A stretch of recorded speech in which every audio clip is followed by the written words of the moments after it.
Like DeWalt. Battery went bad. Gave me 3 batteries. Just go out by the date. Actually got a battery that's 2015 still working. So DeWalt's pretty good under warranty. My 7.25" saw, I had circular saw, would go click, click, click. And if you spin it real quick by hand, we'd use a ratchet of course, it would kick in for a second and stop. The thing would kick in for a second, have almost no power and stop. So this is why I kind of like DeWalt. Harbor Freight won't do this. This is a 2-year-old thing, basically. These were 2-year-old batteries they were warranted. You don't have to buy a special plan for that. And Harbor Freight don't have a small, very powerful 3/8 one. This is the same size as the half one, just a 3/8 head on it, which I use more often, and I always can use an adapter. So that is why I like DeWalt. Mine was going click, click, click.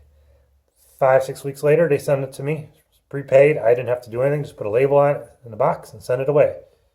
So this is why I'm a DeWalt fan. And Harbor Freight don't have 60-volt batteries. So this is why. And this really held up. And I always break this big heavy bolts loose first before I use this, because you kill it if you try to do that. So thank you for watching. And this is my little 2 cents on dealing with DeWalt for the past 3-4 years and their warranties and their products.